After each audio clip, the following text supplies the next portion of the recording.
இசாரா செவ்வந்தியிடம் நடத்தப்பட்ட திடீர் விசாரணை, வெளிவந்த பல அதிர்ச்சி தகவல்கள், சிக்கப் போகும் முன்னாள் அரசியல்வாதிகள். இசாரா செவ்வந்தியுடன் கைது செய்யப்பட்ட சாவகச்சேரியைச் சேர்ந்த தசி இசாரா செவ்வந்தி போன்று தோற்றமுடையதால் ஏற்பட்ட பெரும் சிக்கல். உண்மையில் கைது செய்யப்பட்டது செவ்வந்திதானா? தொடரும் விசாரணைகள். மிக பெரும் குற்றத்தில் சிக்கிய ரணில் விக்ரமசிங்க காலத்து முன்னாள் பொதுமக்கள் பாதுகாப்பு அமைச்சர், விசாரணைகள் ஆரம்பம். பல கொலைகள் மற்றும் ஆழ்கடத்தல், கப்பம் கோருதல், துப்பாக்கிச் சூட்டுடன் தொடர்புடைய மிக பெரும் பாதாள உலக குழுவின் தலைவர் பஸ் லலித் துபாயில் அதிரடி கைது. கஜாவின் மகன் வெளியிட்ட அதிர்ச்சி உண்மைகள், விசாரணைகள் ஆரம்பம். எந்த நேரத்திலும் தான் கைது செய்யப்படலாம் என்பதை அறிந்திருந்ததாக குற்றச் செயல்களுடன் தொடர்புடையவர் என கைது செய்யப்பட்டுள்ள இசாரா செவ்வந்தி குறிப்பிட்டுள்ளார். இசாரா செவ்வந்தியை கைது செய்ய நாடு தழுவிய நடவடிக்கை மேற்கொள்ளப்பட்டிருந்த போதிலும் காவல்துறையினரால் கைது செய்ய முடியாத நிலை இருந்தது. 8 மாதங்களுக்கு பிறகு தற்போது நேபாளத்தில் அவர் கைது செய்யப்பட்டுள்ளார். கைது செய்யப்பட்ட வேளை தங்களை காவலில் இருந்து விடுவிப்பதற்காக உதவி காவல் கண்காணிப்பாளர் ரொஹான் ஒல்கலவுக்கு ரூபாய் 5 மில்லியன் லஞ்சம் வழங்க முயற்சி மேற்கொள்ளப்பட்டுள்ளதாகவும் தெரிய வந்துள்ளது. போலீஸ்மா அதிபர் பிரியந்த வீரசூரிய, குற்றப்புலனாய்வு திணைக்களத்தின் சிரேஷ்ட பிரதி போலீஸ்மா அதிபர் அசங்க கரவிட்ட ஆகியோரின் வழிகாட்டுதலின் பேரில் பேலியகுட குற்றப்பிரிவின் பணிப்பாளர், உதவி போலீஸ் அத்தியட்சகர் ரொஹான் ஒலுகல மற்றும் குற்றப்புலனாய்வு துறையின் போலீஸ் ஆய்வாளர் ஹிகான் டி சில்வா ஆகியோரால் 3 நாட்களாக நேபாளத்தில் தொடங்கப்பட்ட சிறப்பு நடவடிக்கையின் வெற்றிகரமாக முடிவடைந்துள்ளது. விசேட போலீஸ் குழு ஒன்று நேபாளத்துக்கு சென்று நேபாள காவல்துறை மற்றும் இன்டர்போல் அதிகாரிகளின் உதவியுடன் இந்த கைது நடவடிக்கைகளை மேற்கொண்டுள்ளனர். இப்படி கைது செய்யப்பட்ட செவ்வந்தி உட்பட ஏனையவர்களையும் விடுவிக்க வேண்டும் என அங்கே கைது செய்த போலீஸ் அதிகாரிகளிடம் ரூபாய் 5 மில்லியன் லஞ்சம் வழங்க முயற்சி மேற்கொள்ளப்பட்டுள்ளதாகவும் தெரிவிக்கப்பட்டுள்ளது. கெசல் பத்ர பத்மேவிடம் நடத்தப்பட்ட விசாரணையின் போது இசாரா செவ்வந்தியின் மறைவிடத்தை காவல்துறையினரால் அடையாளம் காண முடிந்ததாகவும் தெரிவிக்கப்பட்டுள்ளது. யாழ்ப்பாணத்தில் செவ்வந்திக்கு உதவிய JK பாய் என்ற கெனடி பஸ்டியாம்பிள்ளை என்பவரே நேபாளத்தில் அவருடன் கைது செய்யப்பட்டுள்ளதாகவும் தகவல் வெளியாகியுள்ளது. நாட்டிலிருந்து இந்தியாவுக்கு தப்பிச் செல்வதற்காக செவ்வந்திக்கு JK பாய் எனப்படும் பஸ்டியாம்பிள்ளை உதவி செய்துள்ளமை கண்டறியப்பட்டுள்ளது. இவர் மூலமாகவே செவ்வந்திக்கு இந்தோனேசியாவில் இருந்து கெசல்பத்ர பத்மேவினால் நிதியுதவி கிடைத்துள்ளதாகவும் தெரிவிக்கப்பட்டுள்ளது.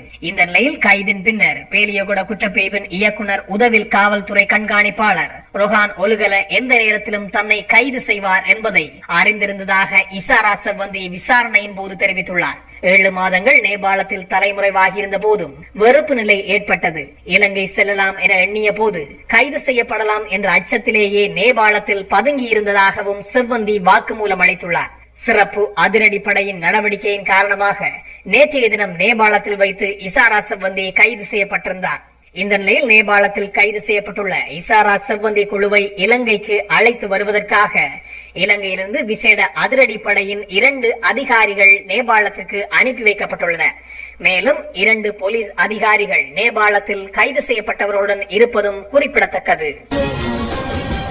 கனமுல்ல சஞ்சீவ கொலையின் முக்கிய சந்தேக நபரான இசாரா செவ்வந்தி உட்பட 5 சந்தேக நபர்களை தீவுக்கு அழைத்து வர உதவுவதற்காக 2 போலீஸ் சிறப்பு அதிரடிப்படை அதிகாரிகள் நேபாளத்திற்கு அனுப்பப்பட்டுள்ளனர். கைது செய்யப்பட்ட சந்தேக நபர்களுடன் குற்றப்புலனாய்வு துறையைச் சேர்ந்த 2 அதிகாரிகள் தற்போது நேபாளத்தில் இருப்பதாகவும் அவர்களுக்கு உதவ இந்த 2 அதிகாரிகளும் புறப்பட்டு சென்றுள்ளதாகவும் தெரிவிக்கப்பட்டுள்ளது. இசாரா செவ்வந்தி உள்ளிட்ட சந்தேக நபர்கள் நேபாளத்தில் பாதுகாப்பு படையினருடன் இணைந்து நடத்தப்பட்ட கூட்டு நடவடிக்கையில் நேபாளத்தின் காத்மண்டூரில் இருந்து சுமார் 18 கிலோமீட்டர்கள் தொலைவில் உள்ள ஒரு வீட்டில் தங்கியிருந்த போது கைது செய்யப்பட்டுள்ளனர். இசாரா செவ்வந்தியை தவிர கைது செய்யப்பட்ட மற்ற 5 சந்தேக நபர்களில் இசாரா செவ்வந்தியை போன்ற தோற்றமுடைய மற்றும் ஒரு பெண் சாவகச்சேரியைச் சேர்ந்த தசி என அடையாளம் காணப்பட்டுள்ளது. கனமுல்ல சஞ்சீவ கொலையின் முக்கிய சந்தேக நபரான இசாரா செவ்வந்தியுடன் சேர்ந்து மேலும் 4 பேர் கைது செய்யப்பட்டுள்ளனர். அவர்களில் குற்றவியல் கும்பல் தலைவன் கெசல்பத்ர பத்மேவின் மிக நெருங்கிய கூட்டாளியும் ஒருவர் என தெரிய வந்துள்ளது. இந்த நிலையில் கைது செய்யப்பட்ட இசாரா செவ்வந்தியை சாவகச்சேரியைச் சேர்ந்த தசி என்ற பெண்ணினுடைய கடவுச்சொட்டினூடாக ஐரோப்பிய நாடுகளுக்கு அனுப்பி வைப்பதற்கான வேலை திட்டங்களும் இடம்பெற்றுள்ளமை விசாரணைகளில் தெரிய வந்துள்ளது. பஸ் லலித் என்று அழைக்கப்படும் பிரபல பாதாள உலக குழு உறுப்பினர் லலித் கண்ணங்கர துபாயில் கைது செய்யப்பட்டுள்ளார். குறித்த சந்தேக நபர் இலங்கையில் துப்பாக்கிச் சூடு மற்றும் பல கொலைகள், போதைப் பொருள் கடத்தல், கப்பம் வாங்குதல் உள்ளிட்ட பல குற்றச் செயல்களில் ஈடுபட்டுள்ளார். அத்தோடு கொழும்பை ஆக்கிரமித்த மிக பெரும் பாதாள உலக குழுக்களில் இவரும் ஒருவர் என்பது குறிப்பிடத்தக்கது. இந்த நிலையில் 34 வயதான சந்தேக நபர் 5 கொலைகளுக்காக காவல்துறையினரால் தேடப்பட்டு வந்தார்.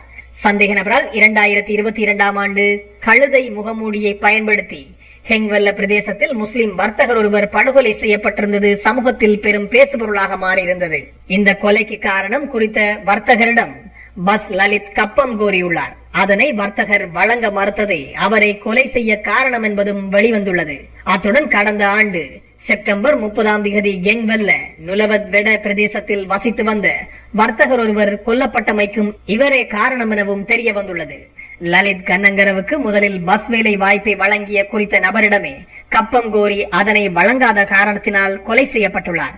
மேலும் சந்தேக நபர் பல வர்த்தகர்களிடம் கப்பம் கோரி மிரட்டியதுடன் அவர்களை மிரட்டல் விடும் குரல் பதிவுகளும் வெளியாகியுள்ளன.